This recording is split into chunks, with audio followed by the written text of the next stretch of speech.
Sí, doctora. Lo que es el manejo y las lesiones por cáncer al cuello del útero. ¿Se puede apreciar la diapositiva, es la proyección, Gaby? Sí, doctora, sí se ve. No, ya. Se ve mi cursor, ¿verdad?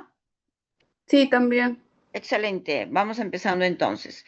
Continuando con la patología cáncer al cuello del útero, recordamos con la doctora González acerca de la ubicación de los genitales femeninos y eso es bueno reconocer lo que es el útero, las trompas y aquí en nuestra cavidad tenemos la parte de la pelvis ubicada con el cuello del útero, ¿de acuerdo? Habrá oportunidad de hablar sobre endometrio en los próximos sábados, cáncer de ovario también, pero nosotros vamos a avanzar en lo que respecta a cáncer al cuello del útero, que es una patología muy importante y sobre todo de compromiso en ustedes y en todos los que somos médicos. ¿Por qué? Porque la incidencia de cáncer y muertes de mujeres hoy en día en nuestro país, América Latina, pero en nuestro país es muy importante y muy triste.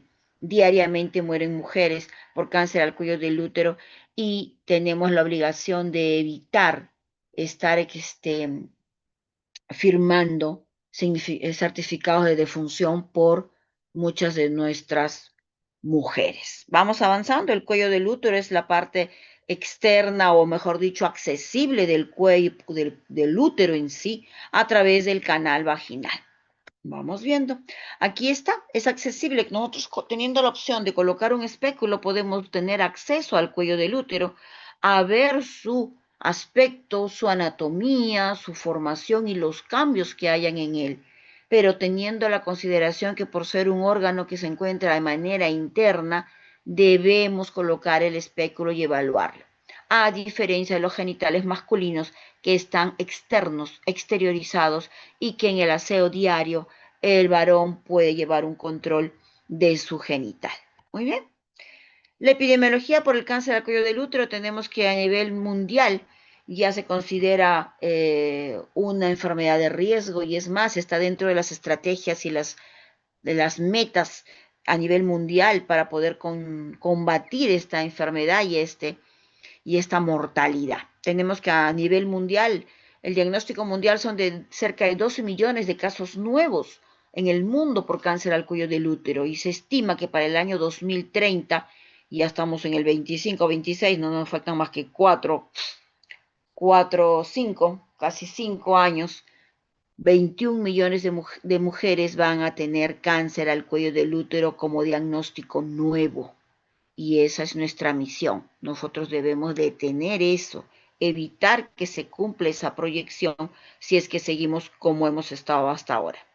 El registro de cáncer de Lima Metropolitana y a través del Neoplásicas, del Instituto de Enfermedades Neoplásicas, ha cubierto estadísticas entre el año 2010 y 2012, pero esto se paraliza debido a que tenemos diferentes sistemas de salud. Tenemos el MINSA, tenemos el Seguro Social, tenemos las entidades de las Fuerzas Armadas, tenemos las clínicas privadas, entidades privadas, que muchas veces se escapa de capturar esa estadística para saber realmente cuál es el impacto de esta enfermedad en nuestro país. Lo que sí sabemos es que es el segundo cáncer más frecuente en las mujeres en el Perú, después del cáncer de mama, recuerden mucho. ¿No? Con una incidencia altísima en comparación a otros países. Tenemos 48 casos por 100.000 habitantes y de estas se mueren 26 mujeres por cada 10.000 habitantes. Entonces, es nuestra misión tratar de revertir o frenar esto. Aquí lo tenemos, las tasas a nivel de los estudios estadísticos, tenemos que en la población femenina y población masculina, miren, ay, mi cursor se movió. Acá está el cursor. Tenemos el cáncer de mama como primer cáncer en la población femenina. Pueden ver aquí, ¿verdad? El cursor a la derecha. Y ven la columna rosada como cáncer al cuello del útero con un 22.2 como segundo cáncer más frecuente en la población femenina. Mientras que en los varones a la cabeza tenemos el cáncer de próstata, seguido de cáncer de estómago. Esta es nuestra realidad. Esto es Perú. Entonces nosotros estamos inmersos en ello y pueden ser muchos de nuestros familiares, amistades, ¿no? Hijos o antecedentes o ancestros o futuro población que pueda estar afectada. No debemos ser ajenos. Y aquí está la distribución, miren, mujeres ya a nivel de lo que es casos registrados, ¿no? A la cabeza mama, miren, le sigue el cuello del útero. Después, ¿quién está? Cáncer de colon, recto, ano, ¿no? Y así sucesivamente va a bajar en la población femenina. Caso diferente en los varones, como lo comentamos. Entonces, ojo, ojo, esto es Ministerio de Salud, esto es Perú, ¿de acuerdo? Es la importancia. Bien, nuestro cáncer al cuello del útero, nuestra realidad es esta. Aproximadamente tenemos casi 4.000 casos nuevos, ¿de acuerdo?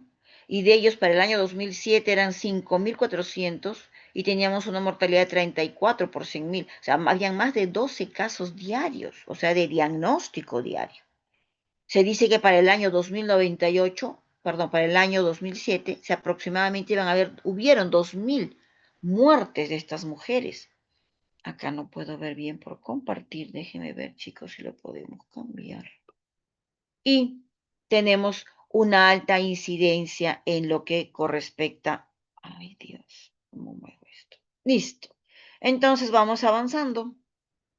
¿Qué es el cáncer al cuello del útero? El cáncer al cuello del útero es simplemente el crecimiento de células deformes, alteradas, cancerosas, por redundar el término, del epitelio escamoso, cerca de un 90% del epitelio escamoso, o de las células glandulares o de las mucosas, células mucoides, en el 10% restantes. Entonces aquí tenemos un cuello del útero sano, ¿no? En la parte superior, que poco a poco se va deformando y proliferando células con el tejido, con el tiempo, con el transcurso del tiempo, convirtiendo el tejido sano en un tejido proliferativo.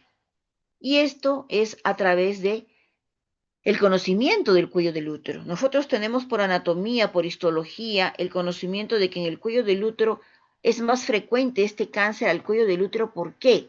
Porque tenemos una unión escamo-columnar. Hay un epitelio metaplásico, como comentamos en las prácticas, en las cuales hay un cambio de epitelios entre un epitelio plano, simple, un epitelio estratificado, poliestratificado. Esta zona de metaplasia es la zona vulnerable de cambio celular, cosa que no hay a nivel de la vagina, cosa que no hay a nivel de la vulva, cosa que no hay a nivel del otro genital. ¿Y qué tenemos esto? Si ampliamos, miren el cuello del útero, tenemos el orificio cervical externo, tenemos una mucosa glandular que es la que va a continuar hacia el endometrio y tenemos el epitelio escamoso que es el que se va a proyectar a través de la vagina y va a continuar su epitelio y su naturaleza escamosa a través o a lo largo de la vagina hasta llegar a la vulva y exteriorizarse en piel. Esta unión escamo-columnar que la vemos aquí y aumentada en la parte inferior es el punto de metaplasia, es el punto blanco, el área frágil por donde el responsable del cambio celular aprovecha esta zona vulnerable. Entonces, ¿cómo se desarrolla un cáncer al cuello del útero? Cáncer al cuello del útero es el desarrollo gradual y lento, muy lento, a partir de una condición premaligna, llamada histológicamente una displasia. Ustedes saben lo que es el término displasia. Es la alteración de un epitelio a nivel de su citoplasma, su núcleo, cambios que hay a nivel celular que originan que esto por capas originen una displasia. O término llamado después neoplasia intraepitelial, ¿de acuerdo? También llamado NIC, neoplasia intraepitelial cervical, y que luego cambió de terminología a llamarse lesión intraepitelial, un LIE. Todos estos términos son sinónimos y son lesiones premalignas que van a conllevar a un cáncer al cuello del útero, dependiendo de el desarrollo y el huésped de ello.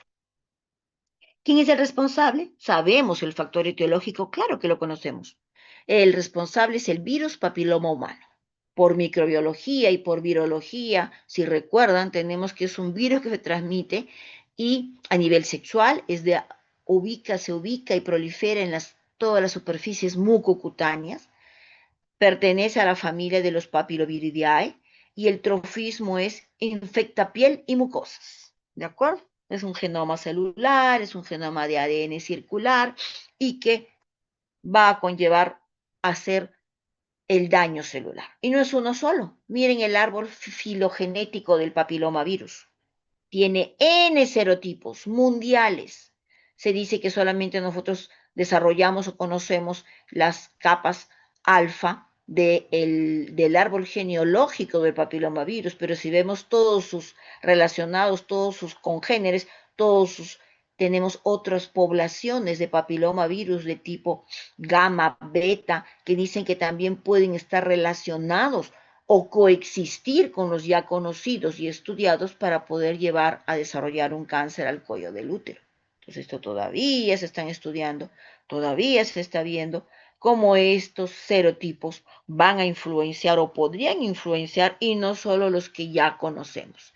Aquí tenemos los conocidos, miren, el 16, que depende de esta rama genética, el 18 y muy cercano está el 45, muy cercano al 16 tenemos el 33, el 31, miren, 35, 68, 52, que dependen igual de estas ramas del árbol filogenético. Entonces, he ahí su afinidad con los serotipos que conocemos relacionados con el cáncer al cuello del útero.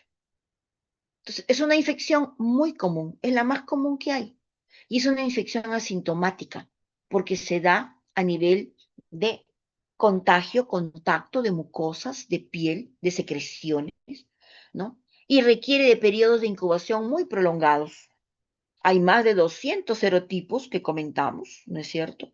Más del 15% se contagian y se transmiten a nivel del sexo y pueden producir lesiones muy benignas hasta lesiones malignas. Entre ellas, papilomas benigno, condilomas, verrugas y hasta conllevar a un cáncer dependiendo de la inmunidad. Porque si vemos la naturaleza de este agente etiológico es un virus y los virus reaccionan con nosotros desde el punto de vista inmunológico.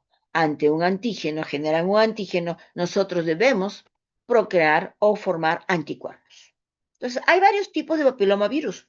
Los papilomavirus de bajo riesgo, que están relacionados con la formación de lesiones verrucosas, ¿no? Algo hemos comentado con la doctora Frida en vulva, lesiones verrucosas a nivel de piel, lesiones verrucosas a nivel de genitales, lesiones verrucosas a nivel de las superficies mucocutáneas, y entre ellos entra la vulva, entra la vagina, e ingresa el pene, ingresan las lesiones dérmicas, miren, dependiendo de la inmunidad. Se aprecia bien la imagen, ¿verdad? Sí, Yujú. doctora. Sí, doctora. Listo. Genial.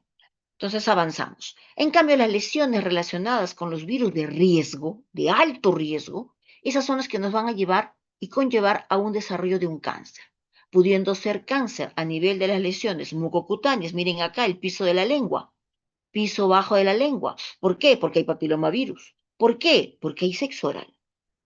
Cuello del útero, que es nuestro tema de desarrollo. Miren el cuello del útero que vimos sanito al principio, cómo se deforma y desarrolla un tejido proliferante a través del tiempo. Tenemos lesiones a nivel de los genitales, caballeros, pene. El paciente con inmunidad baja, que lo va a tener un contacto sexual con papilomavirus, pues desarrollará cáncer al pene. Y miren que tiene un epitelio escamoso, estratificado y todavía córneo. A nivel del piso de la boca tenemos, miren, el maxilar inferior, piso de la boca. Y tenemos la vulva, comentada ya por la doctora González, que podemos tener lesiones cancerígenas y premalignas que pueden llevarse un desarrollo a nivel de esta región. Entonces, he ahí la importancia. ¿Cómo se relaciona el papiloma virus humano y el cáncer? El papiloma ya se conoce como la causa principal del cáncer al cuello del útero y está relacionado, como comentamos, con los diferentes tipos de cáncer, al ano, porque también hay relación sexual. Hay una zona de transformación, acuérdense, anatómicamente en el ano, que es la zona pectínea, también vulnerable de ingreso de papilomavirus. Tenemos la vulva, la vagina, el pene, la cavidad oral y mencionamos los papilomavirus de bajo riesgo a la cabeza el 6 y el 11, pero hay otros. Y a la cabeza del papilomavirus de alto riesgo el 16 y el 18. Y acuérdense, por vecindad teníamos al 33, al 45, al 52, 58, que estaban cerca de ellos en el árbol filogenético. Muchas de las lesiones se autolimitan, muchas no, dependiendo de la inmunidad.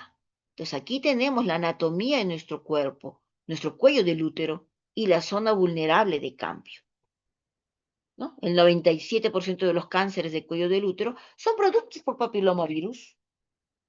Y es una infección que no se va a poder evitar, porque a nadie le podemos evitar el sexo. Entonces, veamos la evolución. Gracias a Dios es una evolución lenta. Miren, chicos, de una célula normal a que se infecte por papilomavirus, pasará un tiempo. Pero para que desarrolle un cáncer, miren, son 10, 15 años, dependiendo incluso de la inmunidad de la paciente. Porque si la paciente tiene una buena inmunidad, no hará cáncer. Y miren nuestra progresión de la célula. La célula la tenemos bonita, ¿no? En el frotis de Papa Nicolau, con un núcleo pequeñito, un citoplasma amplio, y que pronto va cambiando. Y miren, se infecta, cambia, el núcleo se engruesa, se divide, ¿no es cierto? Crea vacuolas, miren, este halo alrededor del núcleo llamado coilocito, porque ya se está infectando por papilomavirus. ¿Ven? Ya cuando es un cáncer, miren la diferencia de célula sana y célula cancerígena, con múltiples núcleos, el componente del citoplasma ya cambia en su acidez, ya no es eosinofílico, ya todo cambia. Cáncer, pero pasan años. La historia natural como es bien sencilla, fácil de aplicar. Miren, uno se infecta por papilomavirus humano. De una infección de 100 mujeres con virus papiloma humano que se infectan a nivel de la relación sexual, esto no las condena a tener un cáncer al cuello del útero. Porque si hay una buena inmunidad, el 80% regresiona y no pasa nada. Pero hay un 20% de posibilidades que la inmunidad no sea buena y va a desarrollar una lesión de bajo grado. Aquí está el LIE de bajo grado, que tanto lo conocen o lo encuentran ustedes según la última terminología del consenso de Bethesda. Entonces, de estas 100 mujeres, 20 nomás desarrollarán una lesión de bajo grado, que a su vez tampoco la condena a tener un cáncer al cuello del útero, porque va a haber una buena inmunidad que le permite regresionar en un 80%. Y solo un 20%, es decir, de las 20, solo 4 mujeres llegarían a ser una lesión de alto grado, ¿no? Y de ellas, según la inmunidad, un 20% nomás llegará a ser un cáncer invasor. Miren, menos de una mujer. De 100 mujeres que se infectan por papilomavirus, menos de una debería llegar a ser cáncer si la inmunidad y de acuerdo al patrón inmunológico que tenga esa población. Vamos avanzando. Entonces, ¿cómo ingresa el papilomavirus humano? A través de una erosión. Hay microerosiones a nivel del epitelio. En la relación sexual, recuerden que es una relación dinámica, es una relación de frotis, de fricción, donde hay microerosiones. Por ahí ingresa el papilomavirus humano en la secreción y trata de aplicarse, ubicarse en las capas más estratos basales. Y de ahí puede quedarse inmunológicamente controlado, dependiendo de nuestra inmunidad, o empezar una replicación y empezar a comprometer las diferentes capas de nuestro epitelio. Miren, se proliferará y se exteriorizará, producirá más virus que volverán a ingresar y volverán a reinfectar. Entonces, he aquí el componente de inmunidad. Para esto entran en juego muchas lipoproteínas y cápsulas E3, E7, que son los que juegan un papel importante molecularmente en la replicación de este virus a nivel de la célula, amplificando su ADN. Muy bien, la carcinogénesis, ¿cómo va a ser? Pues va a ser así. Tenemos un epitelio escamoso normal. Hasta ahorita se ve bien. Gabriela José Luis Guadalupe, creo que era. Sí, ¿Aló? doctora, todo bien. Genial. Entonces tenemos un epitelio escamoso, ¿no es cierto? Con sus poliestratos. Acuérdense que es escamoso poliestratificado. Hay una membrana basal. Recuerden la clase de histología, que es la que nos diferencia de un epitelio de la parte estromal, porque aquí debajo de la membrana basal ya tenemos los canalículos y el sistema de irrigación, sea linfática, con, ganglios, con vasos linfáticos, sean venas, sean arteriolas, ya entramos en el estroma. Entonces, miren, ingresa el papilomavirus humano a través de una erosión, llega a la capa basal, no estoy hablando de capa, no membrana, de las células, puede iniciar su replicación viral y poder alterar este epitelio. Miren, ya estamos hablando de una lesión de bajo grado, el famoso SIL que mencionan. Lesión de bajo grado, que es la infección del papilomavirus, e incluso la primera alteración del tejido, el NIC1, ¿no? Que vamos a ver es el tercio inferior del epitelio. Si esto se conlleva y progresa y la inmunidad no es buena, no lo revierte, no hay eliminación del virus, ¿qué va a pasar? Por una persistencia viral va a conllevar a comprometer los 2/3 inferiores del epitelio. Y estamos hablando de un NIC2, ¿no? O displasia moderada, que creo que comentábamos con algunos chicos de la práctica, que a mí me interesa, porque esto es una displasia del primer tercio, del segundo tercio y del tercer tercio, es decir, de todo el epitelio. Miren cómo se va empujando, ¿no? La capa, 2/3, llego a 3/3 de mi epitelio, pero es, es local, es celular, es epitelial. No me ha roto. Ay, se vio el cursor, se fue, chicos, mi cursor. Acá está. Y cuando ya tenemos la ruptura, ¿se pueden ver acá bien? La ruptura de la membrana basal, ya tenemos un cáncer infiltrante. A la diferencia. Hasta cáncer in situ, no se rompe la membrana basal. Cuando hay un cáncer infiltrante, ya tenemos acceso a las venas, linfáticos, arterias y podemos hacer la diseminación. Mientras sea precáncer, NIC1, NIC2, NIC3, lesión de bajo grado, lesión de alto grado, tenemos la opción de manejo. Recuerden, de aquí a acá son 15 años. ¿De acuerdo? Entonces, aquí se ve clarito, la lesión de bajo grado va a ser considerada la infección viral y una displasia leve. La displasia moderada, la displasia severa ya son consideradas lesiones de alto grado. ¿Por qué? Porque el pronóstico de aquí para acá, el hecho que regresione es más difícil que regresione de aquí. ¿No es cierto? Si regresamos a la historia natural, miren, de aquí puede regresionar, de aquí puede regresionar, pero de un LIE de alto grado es más difícil que regresione a normal. ¿Hasta ahí se comprendió, chicos? Repetimos si no. Doctora, una consulta. Usted A aquí ver, dijo que del NIC1, cuando estaba en NIC1, había falla de inmunidad celular. Si había falla de inmunidad celular, pasaba a ser NIC2. así está, aquí está. Si Y no hay una buena inmunidad, progresa a un NIC2 o NIC3, que ya es de alto grado, pudiendo regresionar todavía, ¿no? Por eso aquí va a depender de la inmunidad y de ellos, solo el 20% todavía va a ser un cáncer, ¿sí? ya, doctora. Listo, todo depende, aquí está, mira, falla de la inmunidad celular. Si no hay una buena inmunidad, sigue progresando, el virus persiste, es el factor de riesgo. ¿Cuál es el factor de riesgo? La persistencia del virus. ¿Qué va a hacer? Va a integrar el ADN del virus, va a aumentar su proteína E6, E7 y va a originar una ya no regreso, ya no puede regresionar. Entonces se produce una inestabilidad y progresa a cáncer.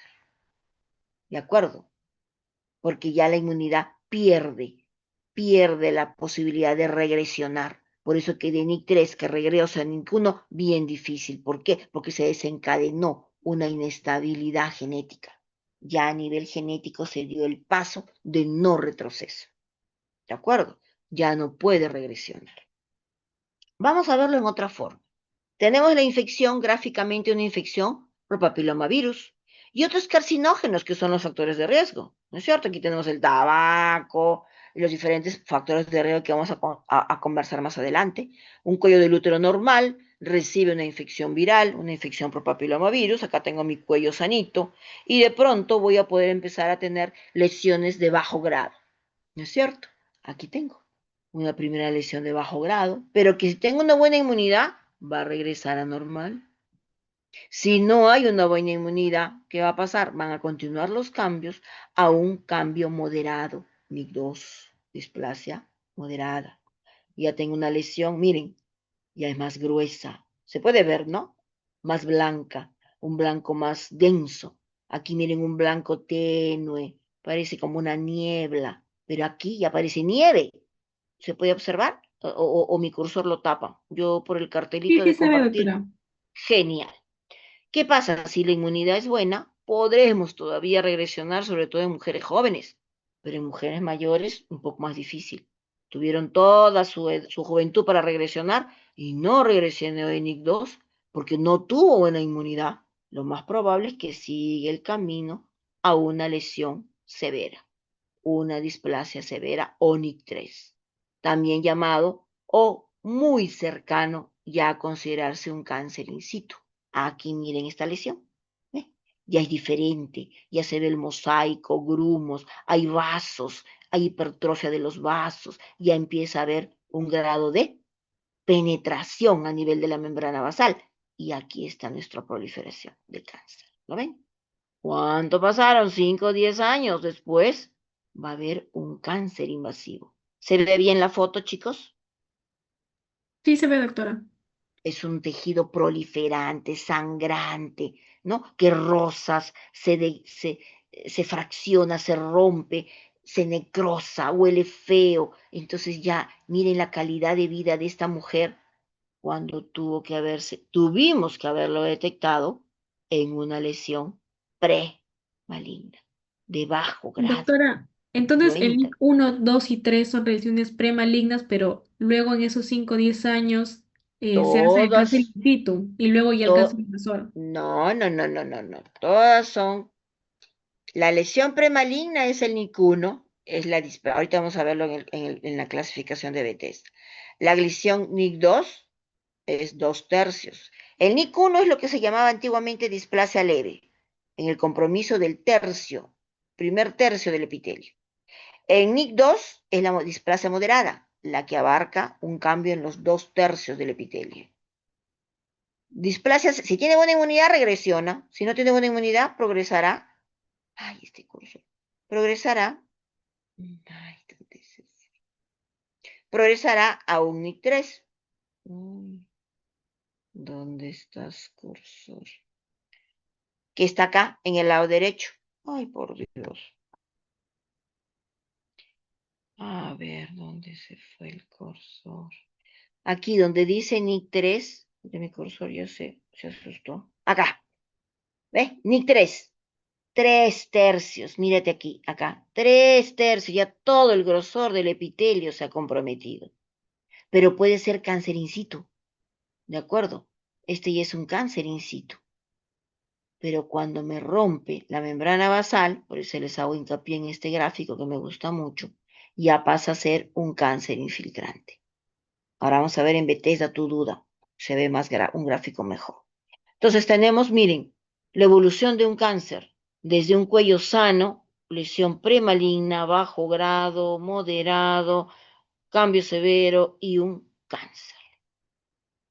Ahora, ¿en qué radica y cuáles son los factores de riesgo que condicionan a que esto se vaya a formar? Primero, que hay el virus. Sin virus, difícil que vaya a hacerse un cáncer al cuello del útero, ¿no? Hemos dicho 90% de los casos, 98, 97 es por el virus papiloma humano. Otro factor de riesgo, ¿cuál es? El tabaco. El tabaco, ya sabemos, origina cambios a nivel del medio ambiente vaginal, del celular, de la flora vaginal, del pH vaginal, originando un cambio en ese pH, haciendo que este virus papiloma humano tenga una mejor recepción a nivel de vagina, del cuello del útero. Entonces origina la presencia de tabaco, permite una persistencia del virus. Acuérdense, que el virus llegue, infecte un medio, pero que si lo encuentra hostil o lo encuentra agresivo, el virus no se va a quedar, el virus no se va a replicar. Tabaco le facilita las cosas, lo invita a quedarse, permite que haya una persistencia del virus. A mayor tiempo del virus en los genitales, mayor tiempo de cambio celular, porque lo estás exponiendo al virus. Otro factor de riesgo, la edad. Que una mujer inicie relaciones sexuales menos de los 17 años o que inicie después de los 40 años son factores de riesgo. ¿Por qué? ¿Qué tiene el cuello del útero en la mujer menor? Miren, al nacer la mujer tiene, conversamos sobre la unión escamocolumnar, que éramos la zona vulnerable, ¿recuerdan? Sí o sí. Ya se durmieron. Yujú. Sí, doctora. Ya. La unión escamocolumnar está en canal, en una pequeña al nacer, en una mujer al nacer. Conforme va creciendo en la adultez temprana, esto produce un ectropio.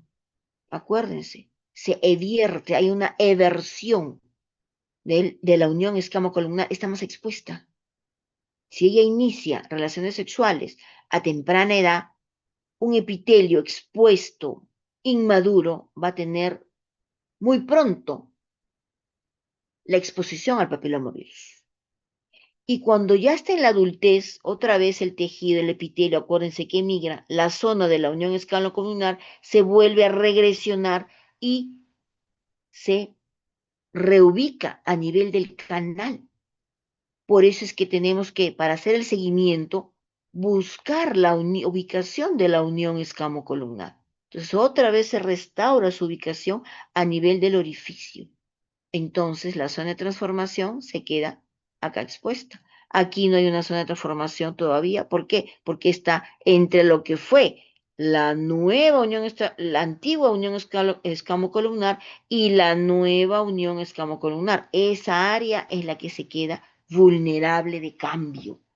Por eso, el cuidado a inicio de relación sexual temprana. Otro factor de riesgo, ¿cuál ser? Múltiples parejas sexuales.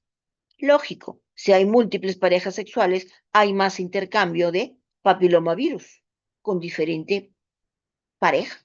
Intercambian secreciones, intercambian virus papiloma humano. Esa es la realidad, realidad.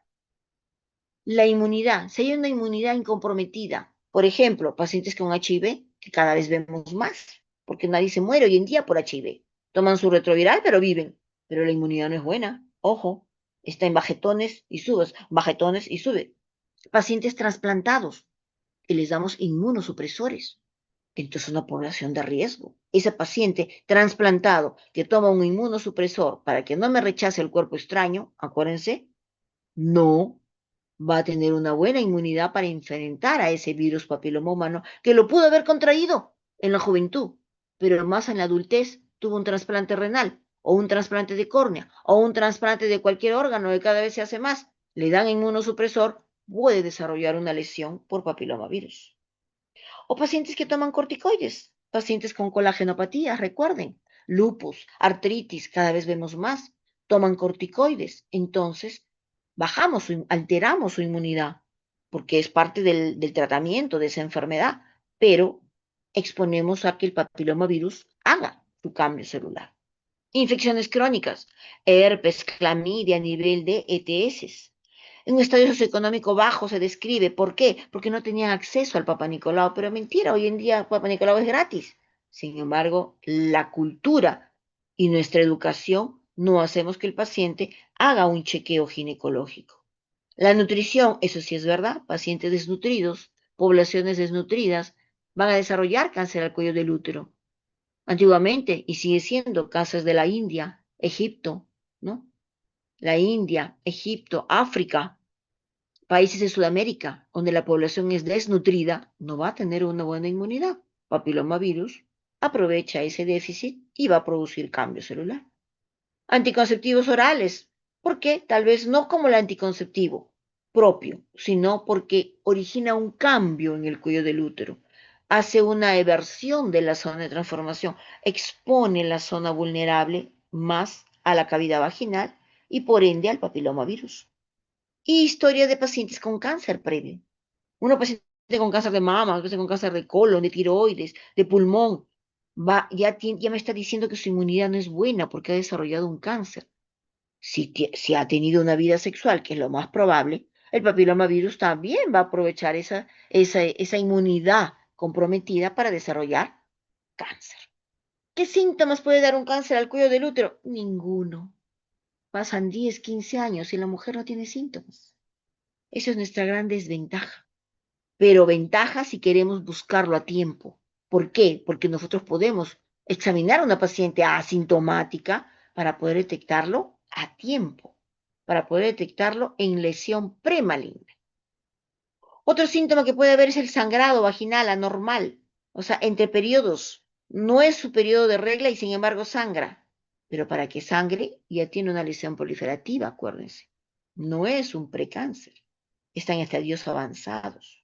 Sangrado con la relación sexual, porque lógico, friccionamos un tejido proliferativo y va a sangrar. Al realizar el examen pélvico, sangra. O una paciente en la posmenopausia que no debe sangrar, presenta sangrado. Hay un flujo vaginal alterado, un flujo vaginal sanguinolento, con olor necrótico, con mal olor. Y cuando ya está más comprometida la pelvis, puede haber hasta dolor pélvico, porque ya compromete estructuras internas. Entonces, en nuestras manos está hacer la prevención. La prevención siempre se ha conocido y todos lo saben, que es a la cabeza la prueba del Papa Nicolau, que si bien es cierto, no es un buen método de diagnóstico, no es método de diagnóstico, o de screening, pero a nivel de población y de tamizaje todavía se usa en países. ¿Por qué? Porque es sencillo. Es solamente recoger el frotis de las células, aplicarle su tinción de HO, hematocilina y exina, un HE, y poder ver al microscopio la célula, la forma de la célula, como vimos anteriormente, cómo va cambiando el aspecto de la célula, la morfología de la célula. Y esto logró un cambio. Disminuyó el 70% la presencia de cáncer al cuello del útero en Estados Unidos entre el año 55 y 80, cuando empezaron a hacer papanicolaos, porque empezaron a ver células deformes a más temprano etapa. Es un método sencillo, es barato, pero requiere una buena implementación, ¿no? Que haya láminas, que haya alcohol, que haya un tecnólogo que lo trabaje, que lo pinte, un poquito en ese sentido su debilidad de la prueba.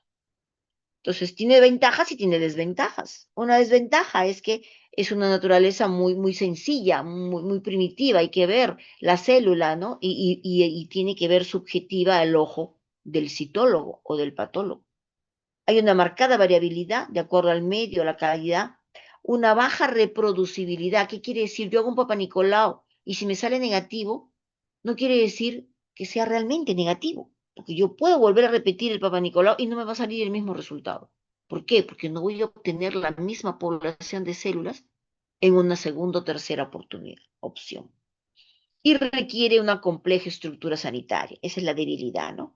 Tenemos que tener una lámina, tenemos que tener un citocepillo, el alcohol para fijar, sobre todo el citólogo, porque esta lámina, una vez fijada, tiene que ir a trabajarse en el laboratorio. ¿Para qué? Para que tenga la tinción adecuada y el citólogo lo vea a través de un microscopio. Entonces, hay una estructura sanitaria que tiene que conllevar todo el proceso para que haya un informe de Papa Nicolau.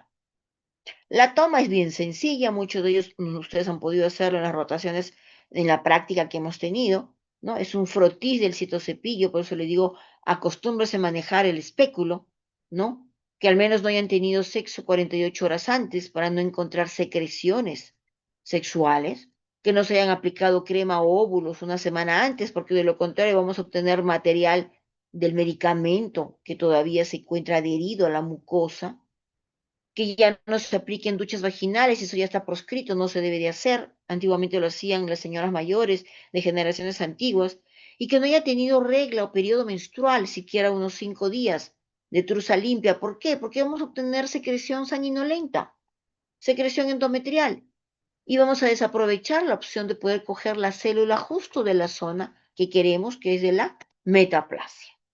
Entonces, Papa Nicolau es una sensibilidad baja, miren, en los mejores estudios, pero tiene una alta especificidad. ¿Qué quiere decir? Que si me sale un Papa Nicolau alterado, lo más probable es que haya algo ahí.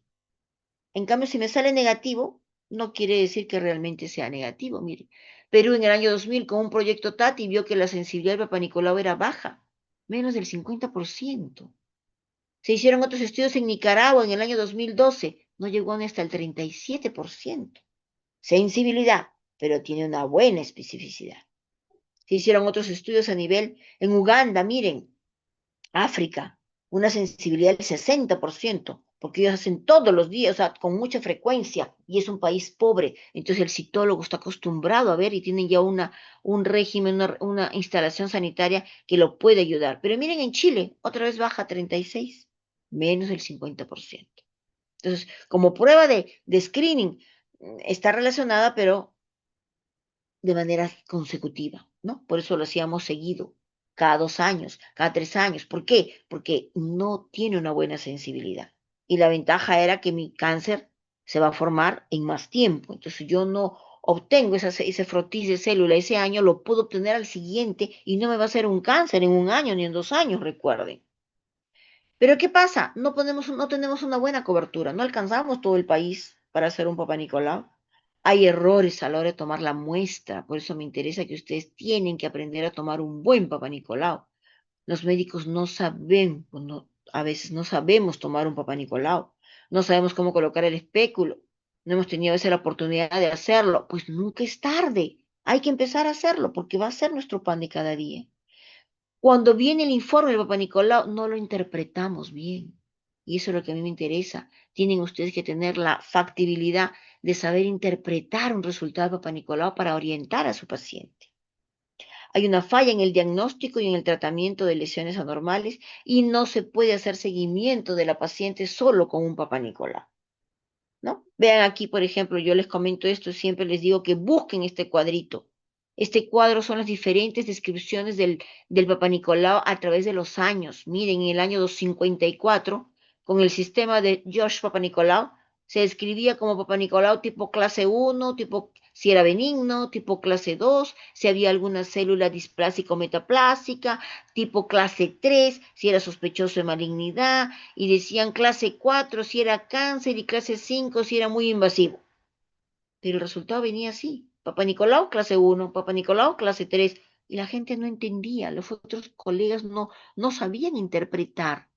Entonces, la Organización Mundial de la Salud en el año 68 tuvo una reunión, un consenso y dijeron vamos a poner orden y llegar a un consenso. Lo que antiguamente se llamaba clase 1, pues lo describiremos como negativo a células malignas. Lo que era un clase 2, que englobaba la metaplasia, la displasia y que solo el patólogo lo sabía, decían, bueno, descríbanlo, pongan qué encuentran. Si encuentran una tipia inflamatoria, linfocitos, pónganlo, menciónenlo. Si encuentran una tipia de la célula escamosa, menciónenlo. Si encuentran una tipia coilocítica, o sea, ya la presencia de coilocito que comentamos, ¿no?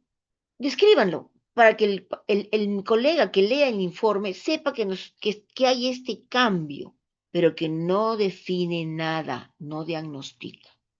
Lo que era un clase 3, que era sospechoso para cáncer, sospechoso para malignidad, o sea, era una lesión premaligna, descríbanlo. Si ustedes ven células displásicas del tercio inferior, pues coloquen displasia leve.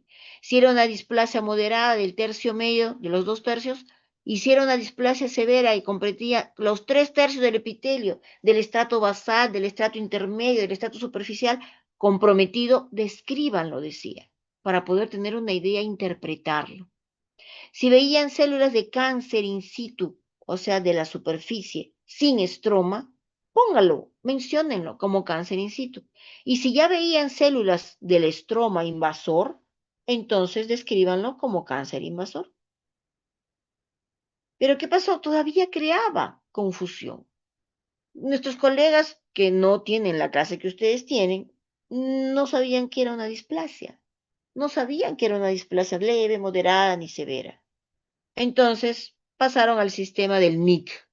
Hasta ahí se entendió, Gabriela, Juan Carlos, Franco. ¿Está Franco, por casualidad? ¿Está Valeria? Sí, doctora, aquí estoy, Valeria. Qué bueno.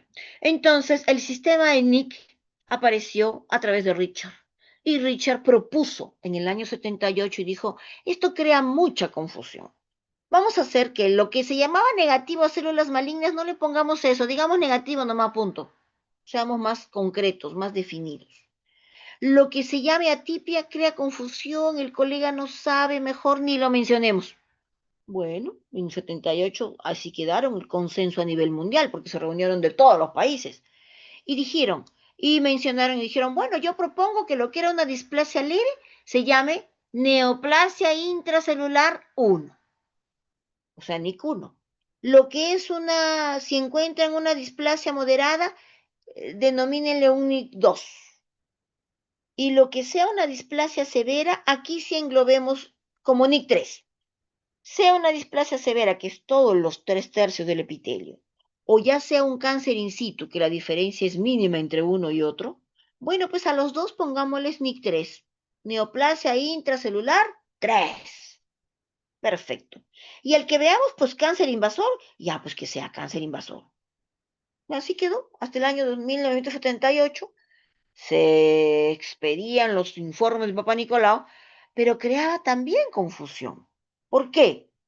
Porque NIC1, nuestros colegas no sabían que era un NIC1, como muchos de ustedes, como los que no han venido a esta clase ni han estado.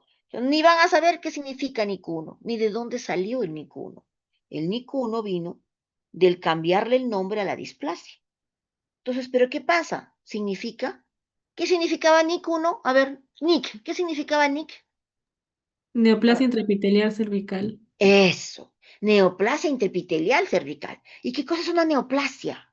Iban al diccionario, el que no, el que era o curioso, cogía su resultado de Papá Nicolau, la pobre mujer iba al diccionario y buscaba neoplasia. No, no entendía que era interepitelial, pero buscaba la palabra neoplasia. ¿Y qué sinónimo tiene neoplasia, por favor? A ver, si no se duermen. ¿Qué significa neoplasia? Yujú. Sharon, ¿está Sharon o no está Sharon? Está bailando en una fiesta, Sharon. ¿Ya vi? ¿Quién está? Uy, no hay nadie. Gabriela, vamos a dar por terminada la clase porque yo me mato hablando y nadie se escucha. ¿Qué significa neoplasia? Doctora, ¿sería cáncer? Claro, el sinónimo de neoplasia es cáncer. Y le pregunta, ¿una displasia es cáncer? No, No, diferente. pues, no. Entonces, ¿por qué le pusieron neoplasia? Y ahí vino la controversia, vino el conflicto. ¿Por qué le llamamos neoplasia interpretativa si no es cáncer? Esto crea mucha confusión, los colegas no entienden, y menos van a estar en la clase de la doctora Saavedra, entonces no van a entender. Entonces dijeron, vamos a cambiarle el nombre. Entonces se volvieron a reunir 10 años después en Bethesda y dijeron, vamos a llegar a un consenso. Vamos a hacer el informe de Papá Nicolau lo más sencillo posible para que todo el mundo que lo lea lo interprete. Entonces, negativo es negativo, es malo, no, no, sinónimo negativo es malo, tiene un examen negativo, no, no vamos a ponerle negativo, vamos a ponerle dentro de límites normales, ya, en castellano, como dice. A lo que vea, cuando encuentre el patólogo una tipia, una deformación, un coilocito, que lo describa como cambios reactivos, que diga que hay una tipia, y ahí viene el famoso término ascus, ¿no? Atipia, atypical, escamos, células indeterminadas, células atípicas de significado indeterminado. Entonces pongámosle ascus. Y si no hay atipia coilocítica, que es igual a papilomavirus humano por la vacuola, entonces considerémoslo una lesión intraepitelial de bajo grado. ¿Para qué le voy a llamar neoplasia? Entonces de NIC pasó a ser LIE. Entonces de ser neoplasia intraepitelial celular pasó a ser una lesión intraepitelial.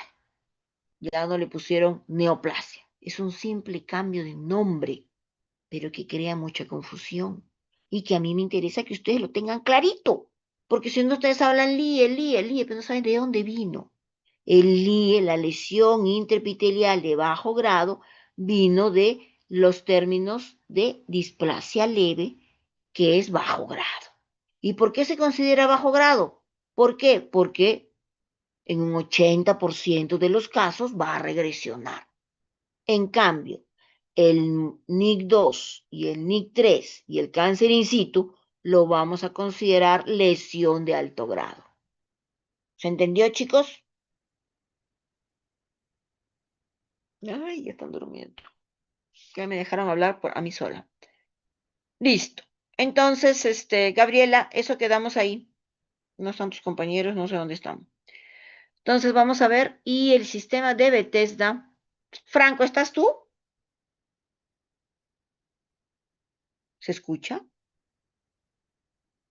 Sí, doctora, sí escuchamos. Ya. Entonces ya para el año 2001 perfeccionaron un poquito de modificaciones en el sistema de Bethesda para ponerle negativo para lesión intraepitelial, mantenieron casi los mismos términos y es lo que yo siempre les digo, tienen que saber la terminología. Entonces quedamos, Papa Nicolau tiene baja sensibilidad, pregunta de examen, pero tiene una alta especificidad, ¿no es cierto? Tiene muchas tasas de falsos negativos. Muy bien. La prueba de papilomavirus, también hay, como el Papa Nicolau es baja sensibilidad, no me asegura nada, hay mucho falso. Entonces dijeron, vamos a buscar al responsable del cáncer al cuello del útero. Y el responsable del cáncer al cuello del útero es el papilomavirus. Pues entonces buscamos la presencia del virus. Y se crearon diferentes técnicas para identificar el papilomavirus.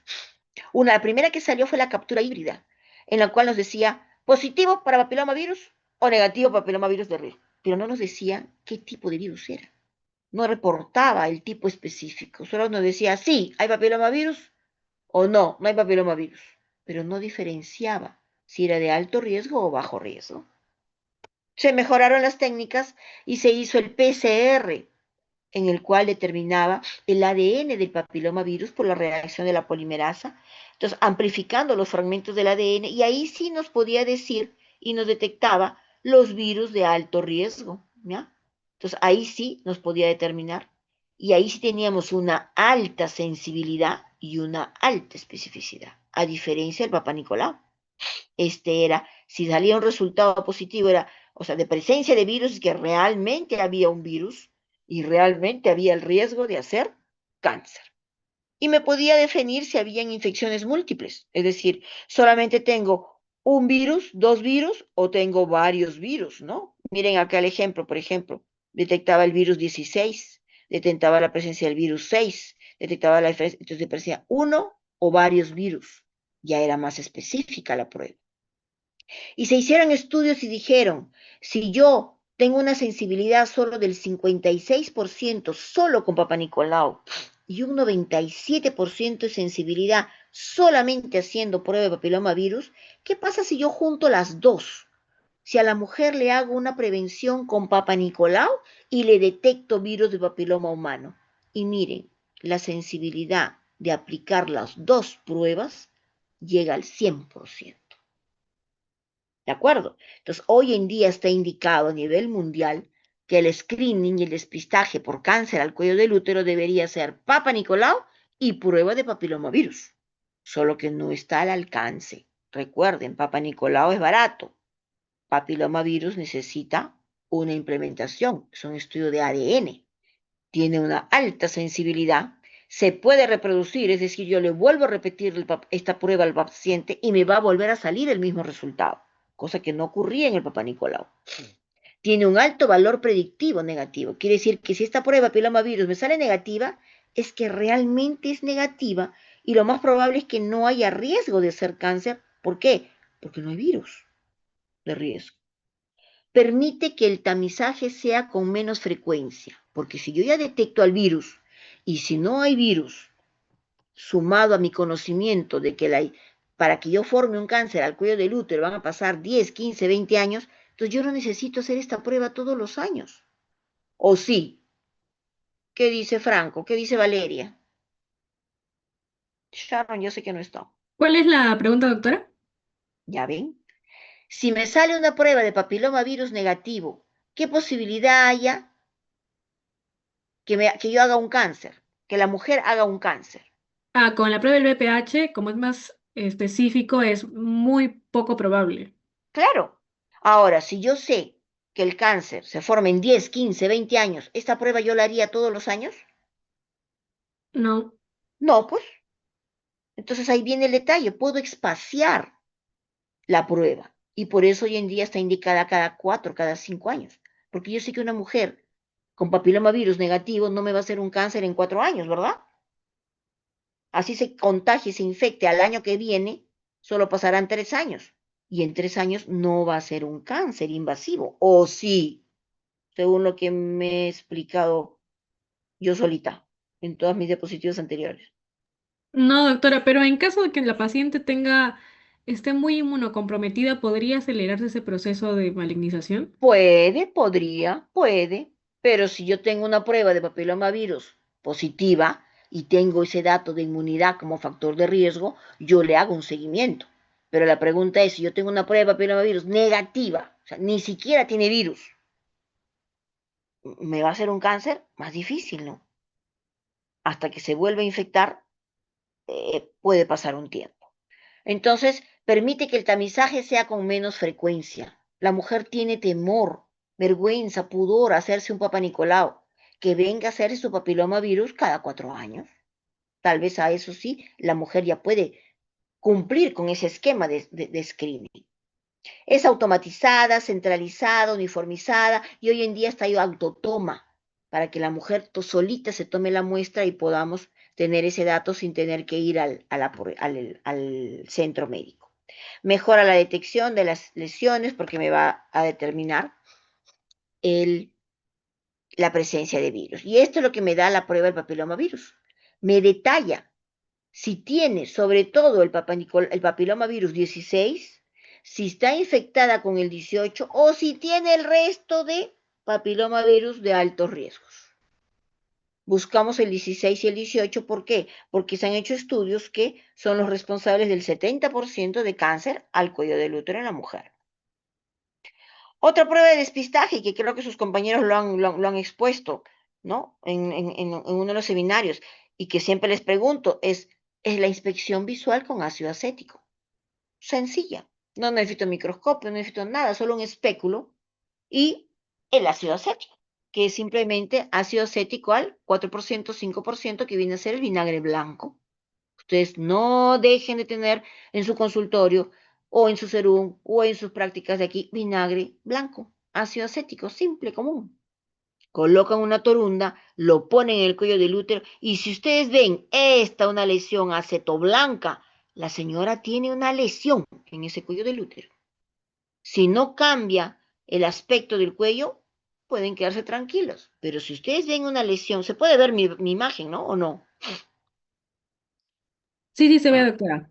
entonces, si ustedes ven una lesión, señora, usted tiene una lesión en el cuello del útero, hay que hacerle diagnóstico. Entonces, ustedes la orientan para que vaya al siguiente nivel de atención y pueda obtener un manejo y estudio adecuado.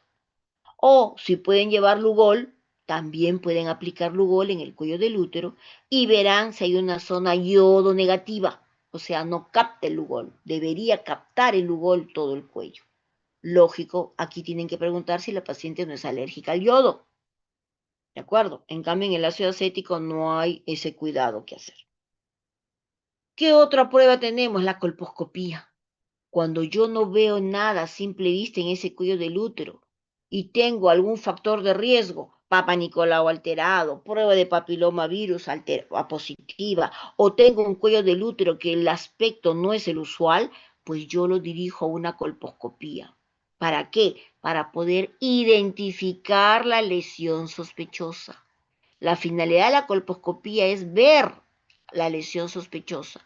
¿Con qué finalidad? Con la finalidad de poder tomar biopsia, porque quien hace el diagnóstico es la biopsia. ¿Papa Nicolau hace diagnóstico? No.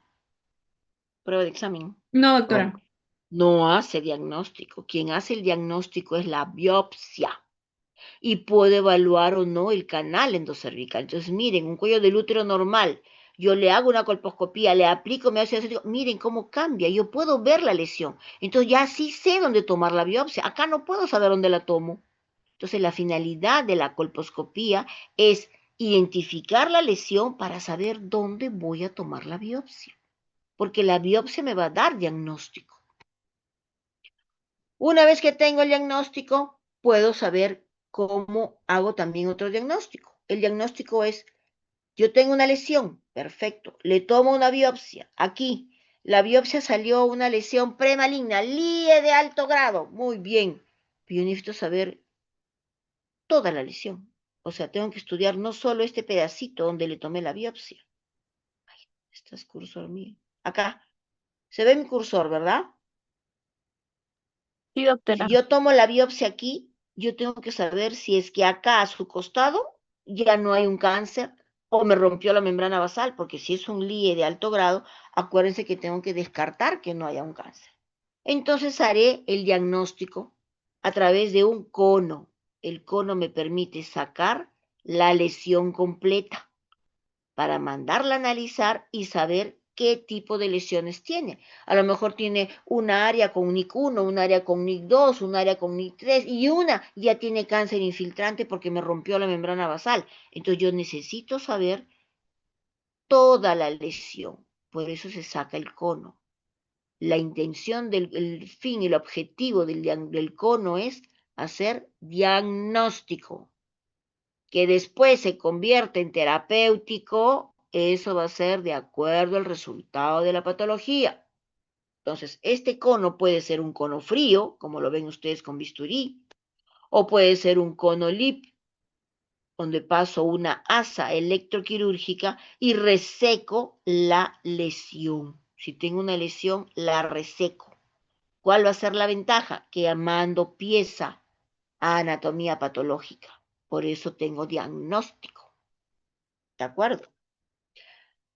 Otro método diagnóstico, pero ya de extensión de enfermedad, es la ecografía transvaginal. Si estoy en una realidad donde no tengo nada y solo una ecografía, aunque sea una ecografía transvaginal, una buena ecografía transvaginal en mano experta me puede dar diagnóstico.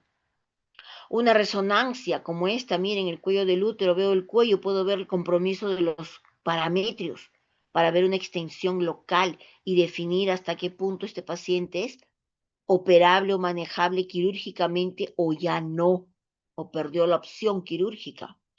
Tomografía para identificar metástasis o lesiones a distancia. Un PET scan para ver lesiones a distancia. Una gamografía para evaluar función de órganos. Entonces, teniendo en cuenta esto, chicos, que una lesión de bajo grado viene a ser un NIC1 o una simple displasia leve y una lesión de alto grado puede ser un NIC2, un NIC3 o un cáncer in situ, yo debo de tener mi manejo de lesiones preinvasivas. Preguntas de examen. Lesión preinvasiva será cuando sea una lesión de bajo grado. ¿Quiénes son estas? Una simple infección por papilomavirus o un NIC1 de bajo displasia leve, mi manejo va a ser conservador. ¿Por qué? Porque esa lesión va a regresionar. ¿Estamos de acuerdo con el 80%? ¿Se Sí, acuerdan o doctora. no? Claro. Si yo Sí, tengo doctora. una lesión, perfecto, yo tengo una lesión de alto grado, sea esta NIC2, NIC3, que viene a ser moderada, displasia moderada, displasia severa, o cáncer in situ, entonces ahí mi manejo va a ser. Si es una displasia moderada, acuérdense, 2/3 del epitelio. Mi manejo puede ser conservador si esto se presenta en una mujer nulípara, 20, 21 años, 22, 25, 30, que no ha tenido hijos. Puedo darle la opción de regresión. Acuérdense que NIC2 todavía regresa 80%. Pero si tengo un NIC2 en una paciente posmenopáusica, su sistema inmunológico no lo va a revertir. ¿Y desde cuándo tiene el NIC2? Entonces yo debo optar por un manejo diagnóstico. Y si yo tengo una lesión de alto grado, sea NIC3, o sea, displasia severa o cáncer in situ, yo tengo que hacer mi diagnóstico. ¿Por qué? Porque yo tengo que descartar si ya no es un cáncer infiltrante. ¿Estamos de acuerdo? ¿Se entendió? Repito. ¿Puede repetir, doctora, por favor? Las lesiones de bajo grado, y aquí tenemos una simple infección por papilomavirus o un NIC1, el manejo es conservador, es decir, seguimiento. Si yo tengo una biopsia, después de haber hecho un cono, lógico, con un NIC de alto grado, mi manejo va a ser NIC2, dependiendo de la edad. Puede ser conservador o manejo diagnóstico si es una paciente posmenopáusica o ya ha tenido hijos. ¿Por qué? Porque acuérdense que en el manejo del cono yo voy a resecar parte del cuello del útero. Y si es un NIC3, o sea, una displasia severa o un cáncer in situ, yo estoy en la obligación de saber si no hay un cáncer infiltrante, Entonces, con mayor razón tengo que hacer un manejo diagnóstico. Ahora sí, Doctora, ¿a qué se refiere con manejo diagnóstico? ahora vamos a seguir. ¿Hasta ahí se entendió? Sí, doctora. Listo. ¿Qué es manejo conservador? El manejo conservador va a ser en las lesiones de bajo grado, o sea, una simple infección por papilomavirus o, ¿qué dijimos? Un NIC1, ¿verdad? ¿Y cuál va a ser el manejo? Seguimiento. ¿Qué es conservador? Seguimiento. ¿Cómo le hago yo un seguimiento? Con una colposcopía semestral y una biopsia. ¿Para qué? Para saber si revierte la lesión. Porque acuérdense que es de bajo grado. ¿Quiénes están en bajo grado?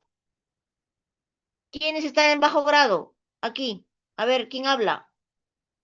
No escucho a nadie.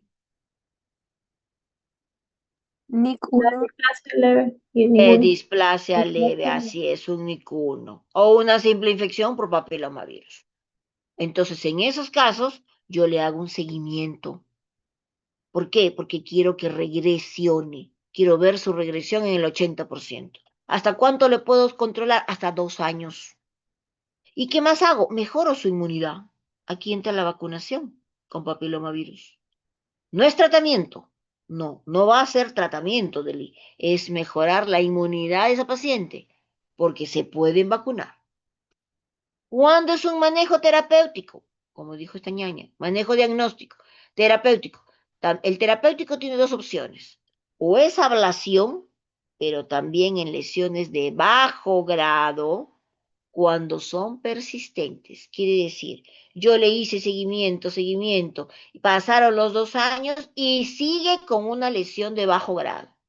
Y tengo una lesión expuesta en toda su totalidad, yo puedo hacerle una ablación. ¿Qué significa la ablación?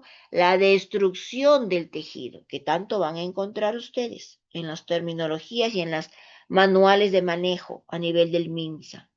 Pero ¿qué pasa? Tiene sus indicaciones. Tiene que ser una lesión expuesta en su totalidad, que toda se vea, no que se meta al canal y que esté interna, no, porque yo no voy a destruir la lesión por afuerita y voy a dejar el centro, la parte de abajo, la parte profunda. Entonces, y tiene que ser una lesión persistente. ¿Qué quiere decir? Que no haya regresionado en el seguimiento. En mi manejo conservador no haya regresionado. Entonces, al ser persistente, yo le voy a tratar de dar un manejo terapéutico. ¿Qué significa? Con ablación. La ablación puede ser destruyendo la lesión con cauterización, con electrocauterio, que le llaman cauterización caliente, con crioterapia, que le llaman nitrógeno líquido, o con una ablación o vaporización láser. Aquí tienen, miren, está la lesión, viene un equipo donde toca la lesión, dispara la cantidad de líquido, nitrógeno líquido, quema la lesión, la destruye, y una vez que destruye la lesión, esperamos que ésta se apague. Esta se queme, se destruye, miren acá, queda la cauterización y se esfacela. Todo lo que se necrosó se va a necrosar y se va a caer. O sea, yo voy a destruir la lesión. Pero para esto tengo que saber qué es, perdón.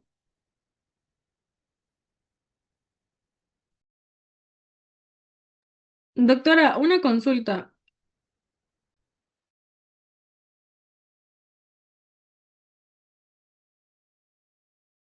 A ver, aló, preguntas, sí, preguntas. ¿Quién habló? Doctora, dijo que ablación se hacía cuando la lesión está expuesta totalmente y la cauterización ¿cuándo? Por eso, escúcheme pues. La técnica de ablación es la técnica de destrucción del tejido.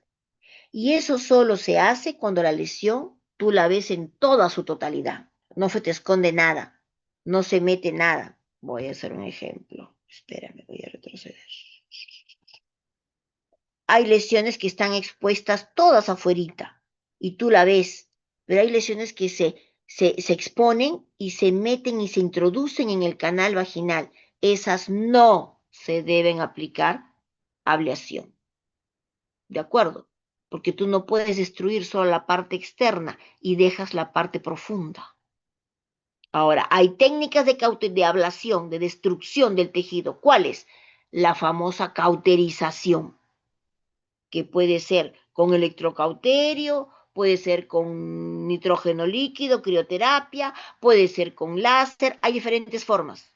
Todas que van a hacer, van a destruir la lesión, van a hacer una ablación, pero solo se aplica cuando son lesiones de bajo grado que están mucho tiempo, más de 2 años, es decir, persistentes. ¿Qué quiere decir? No han regresionado, no estaban en el 80% de regresión. ¿Se acuerdan del cuadrito de los 80, 80, 20? ¿No? ¿Sí? Sí, doctora. ¿Se entendió? Una jovencita me preguntó. Sí, sí, doctora. Entonces la cauterización es una técnica de ablación. Así es, por eso está debajito de ablación, acá está metido dentro de ablación. Ok, Entonces, doctora. el fin es, el manejo terapéutico, uno puede tratar la lesión por ablación, es decir, destrucción del tejido, o como resección del tejido, sacando. Entonces, ¿cuándo lo destruyes? Solo cuando es una lesión de bajo grado. Nunca vamos a destruir un NIC2 ni un NIC3. No está indicado. ¿Por qué? Porque la destrucción es superficial, no alcanzas los 3/3, ni siquiera los 2/3 del epitelio. ¿De acuerdo? ¿Sí? ¿Sí? No. Sí, doctora. Ya. Por eso es que es ablación, solo cuando la lesión es de bajo grado. Y no a la primera biopsia, sino cuando es persistente, es decir, más de 2 años. Y tiene que tener ciertos requisitos. Uno de ellos es que sea expuesta en su totalidad. Es decir, que yo a la hora que aplique mi tratamiento de destrucción, sé que lo voy a destruir todo. Pero si se está metiendo en el canal, yo no voy a meterme en el canal a destruirlo para adentro. Ahí no está indicado. ¿Estamos de acuerdo? Pregunta de examen, ¿ah? Por eso tienen que entenderlo bien. Sí, Y sí, esto puede doctora. ser la famosa cauterización. Que si es con electrocauterio, será la cauterización caliente, también llamada. Si es con nitrógeno líquido, será la crioterapia. Si es con láser, será la vaporización láser. Son diferentes técnicas de destrucción del tejido, o sea, de la ablación. Aquí les he puesto la foto. Viene la sonda, toca la lesión del cuello del útero, lo quema, lo congela. Aquí se quedó congelado, ¿lo ven? Es un tejido congelado, un necrótico. Se va a morir en un tiempo y a las 2 semanas se cae la costra y, entre comillas, se lleva la lesión ahí. Pero porque es de capas superficiales, acuérdense. No va a llegar a las capas profundas. Por eso no se indica en... Uy, se congeló. No se indica en las lesiones. Ay, listo. En cambio, cuando es el manejo diagnóstico, es resección. Es el otro ese es para diagnóstico, el otro es para manejo. Para cuando yo quiero hacer diagnóstico, tengo que hacer una resección. ¿Por qué? Porque la ventaja es que aquí tengo pieza para mandar anatomía patológica. Acá no, acá destruyo el tejido, lo quemo, lo congelo, se va a caer, se va a perder, pero no mando a analizar nada. Asumo que se destruyó la lesión y que se fue en la costra necrótica. ¿Estamos de acuerdo? Sí, doctora. Listo. En cambio, cuando yo quiero tener un diagnóstico, quiero saber qué fue la lesión, voy a tener la gran ventaja que voy a tener anatomía patológica, voy a tener pieza para mandar al patólogo y va a haber un informe, un resultado. En la ablación no, yo destruyo nomás la lesión. Por eso solo se destruyen las lesiones de bajo grado. Las lesiones de alto grado, esas ya a mí me interesan saber si es 2/3, 3/3, si es un cáncer in situ o si me rompió la membrana basal y es un cáncer infiltrante. Entonces ahí no puedo destruir nada. Ahí tengo que resecar la lesión completa y mandarla a analizar. Y aquí está el dibujo. ¿Lo ven? Reseco la lesión y tengo pieza operatoria. ¿Se ve o no se ve? Por eso se llama cono. ¿Ven acá la figurita? Sí, sí. Entonces, puede ser un cono frío con bisturí o puede ser un cono LIP, que viene a ser una asa, lo que hemos visto, una asa de electroquirúrgica. Por eso llaman los términos LIP, porque es una escisión electroquirúrgica con una asa. O el cono láser, que es lo mismo, pero utilizando láser. ¿Cuál es la ventaja? Que me da diagnóstico. Entonces ahí sí me va a decir microscópicamente en el pedacito del cuello del útero del cono que yo mande, miren, el grado de infiltración. Acá ven esta línea morada, la ven acá abajito que estoy tocando yo Sí, con mi doctora. cursor. Este es el epitelio. Aquí está el NIC1. NIC1, NIC2, NIC3. Y la línea morada es la membrana basal. ¿La ven? ¿Dónde está esta rayita? Sí, La sí, primera rayita. doctora. Sí, doctora. Ahí está, ve, cuando se rompe la membrana basal y empieza el cáncer. Y aquí viene 1 milímetro, aquí lo empezamos a medir. Se rompió 1 milímetro, 2 milímetros, 3 milímetros, y ya estoy hablando de cáncer infiltrante. ¿Comprenden? Esto está de cabeza de lo que vimos, al revés de la hoja. Aquí. ¿Dónde estabas? Este gráfico bonito, miren. Este. Aquí. Esta raya moradita de la membrana basal, aquí está, 1 milímetro, 2 milímetros, 3 milímetros, acá. Se rompió la membrana basal, perdón, NIC 1, NIC 2, NIC 3. Se rompió la membrana basal, aquí empieza, 1 milímetro, 2 milímetros, 3 milímetros. ¿Estamos? ¿Sí? ¿No? Sí, sí, sí, doctora. Perfecto. Entonces, este cono, yo lo mando a analizar. Miren acá está mi cursor. Esto, si yo lo amplío, ven mi cursor?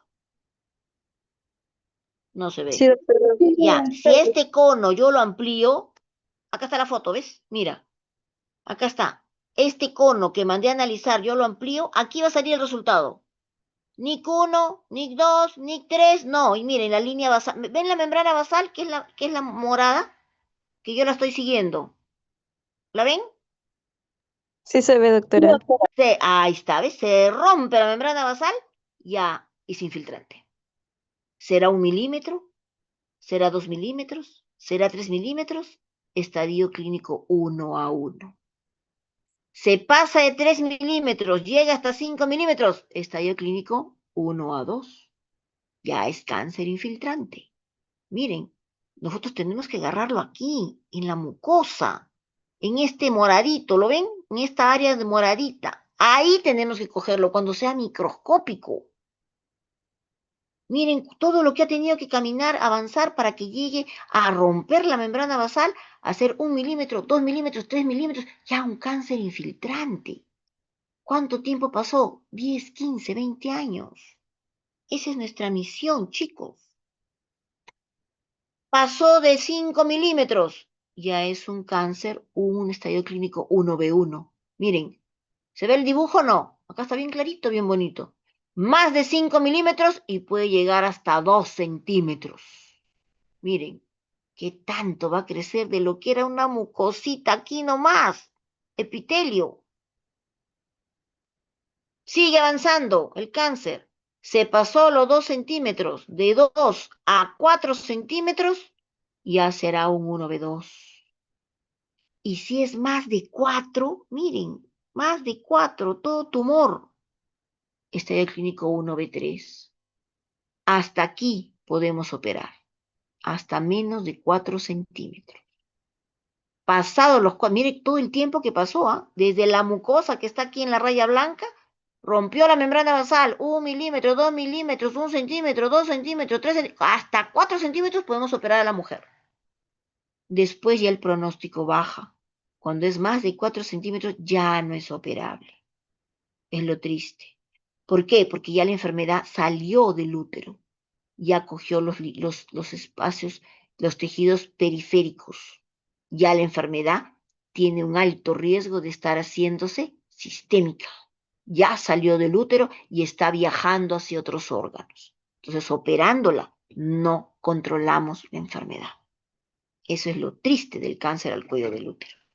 Por eso mi hincapié en que ustedes tenemos que detectar el cáncer cuando sea microscópico, de lesión premaligna.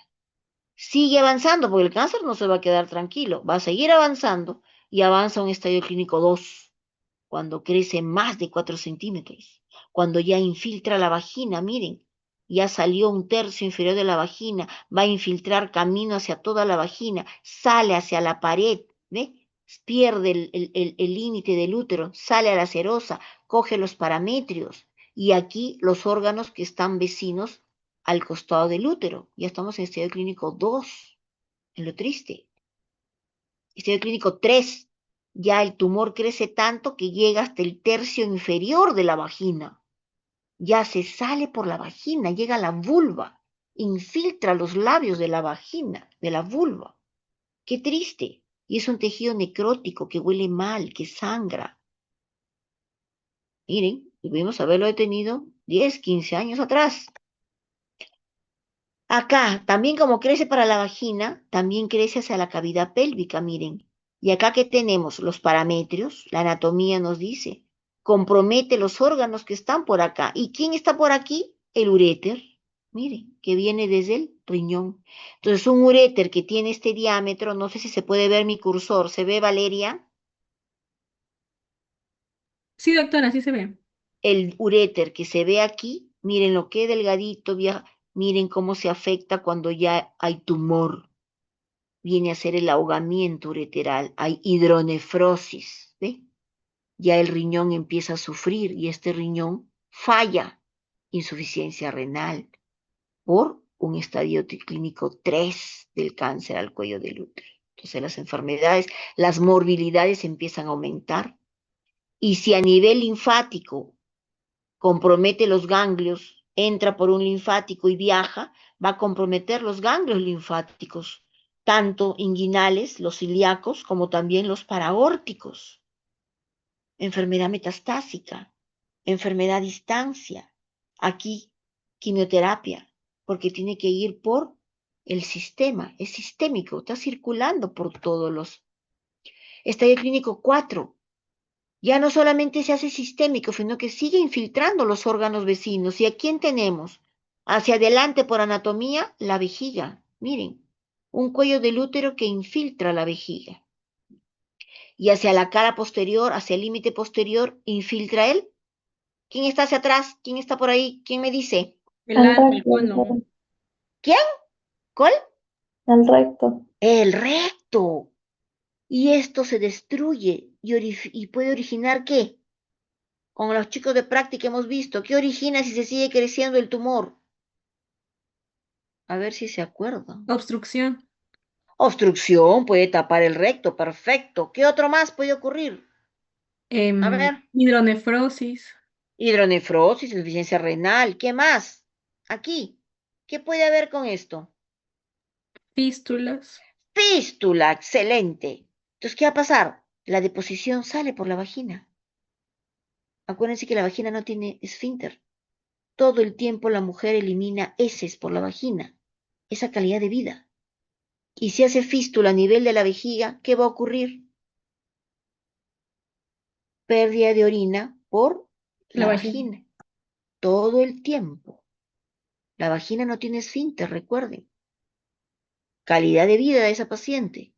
¿Mm? Por algo que podemos evitar. Entonces tenemos que reflexionar a eso. Miren, para el año 2001 y que no ha cambiado mucho, en el INEM, en estadio clínico 1, ¿cuánto llega? Detectamos las pacientes en un 8%. La mayoría vienen en estadio clínico 2 y 3, ya no quirúrgicos. Miren, 42 más 43, estamos hablando del 85% de nuestros cánceres en nuestro país ya vienen no operables. Solo 8%. Eso tenemos que cambiarlo. Es nuestra misión. Entonces, tratamientos tenemos en estadios tempranos 1A hasta el 1B2, que quedamos menos de 4 centímetros, quirúrgico. Podemos hacer desde un cono, podemos hacer esterectomía radical, podemos hacer esterectomía simple, podemos buscar el ganglio centinela, podemos hacer cirugía mínimamente invasiva, podemos hacer preservación de la fertilidad en estadio temprano. Pero en estadio avanzado, miren, 1B3, ya más de 4 centímetros, ya no puedo. Ya no me queda más que radioterapia y quimioterapia, con todos los efectos colaterales que eso conlleva. Triste. triste realidad. Solo aquí viene el 8% quirúrgico. El resto llegan para radioterapia y quimioterapia. Esa es nuestra misión. Eso es lo que tenemos que revertir, chicos.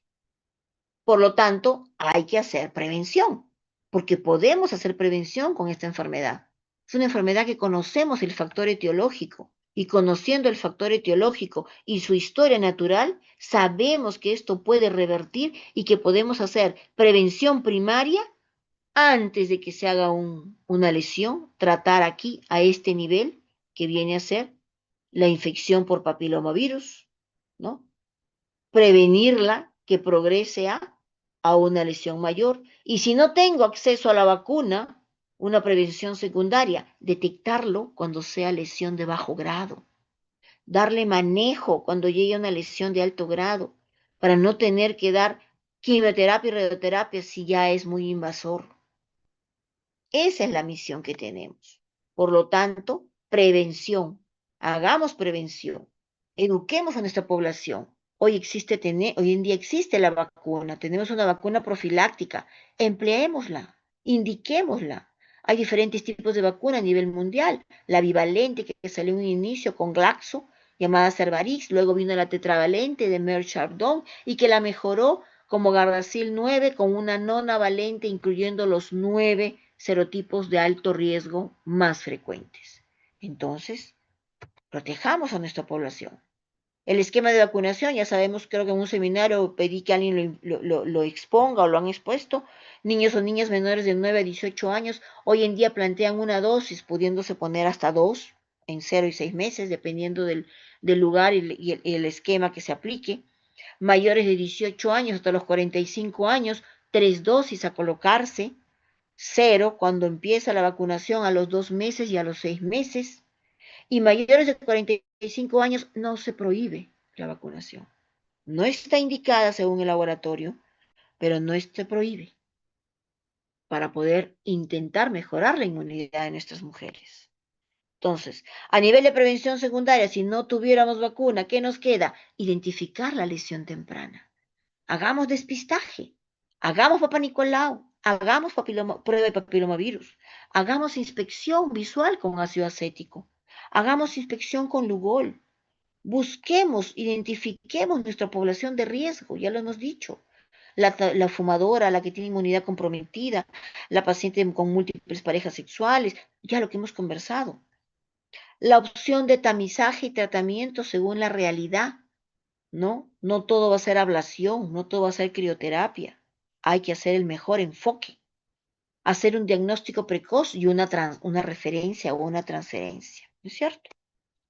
Hoy en día a nivel mundial, las estrategias globales para el cáncer al cuello del útero radican en la terminología 90-70-90. ¿Qué significa? Que para el año 2030 los países debemos haber trabajado en eliminar el cáncer al cuello del útero y a través de qué forma. Primero, vacunando al 90% de nuestras mujeres con la vacuna de papilomavirus y que a los 15 años estén vacunadas, al menos el 90% de la población. Que el 70% de las mujeres sean ya tamizadas con factores de riesgo y que lleguen a los 35 años y a los 45 años ya con estudios de haber buscado papilomavirus para poder evaluar riesgos. Y que el 90% de nuestras mujeres identificadas con enfermedad de cáncer lleguen al cáncer un tratamiento, sea por lesiones premalignas o sea por cáncer invasivo. Debemos manejar para evitar que nuestros pacientes sigan muriendo. Listo, chicos. Creo que ya hemos hecho bastante. Algunos han querido aprovechar la práctica, otros no. Es una lástima, pero al menos hemos podido llegar a completar la clase. ¿Se fue Gabriela o se quedó? Nadie. Ya se fue Valeria. Valeria sí está, No, Gabriela se doctora, aquí fue. estoy. Ya. Listo, entonces, chicas, Gabriela, terminamos, ¿de acuerdo? Ojalá aprovechen, chicos. Les repito lo de la doctora González. Lean, estudien, aprendan, que es lo único que les va a abrir las puertas en un futuro y evitar problemas, porque eso es lo que vemos mucho, muchos problemas. ¿De acuerdo? A estudiar, chicos, y les deseo mucha suerte en el examen. Muchas gracias, doctora. Buenas noches. Listo, cuídense, buenas noches, hasta luego. Chau, chau.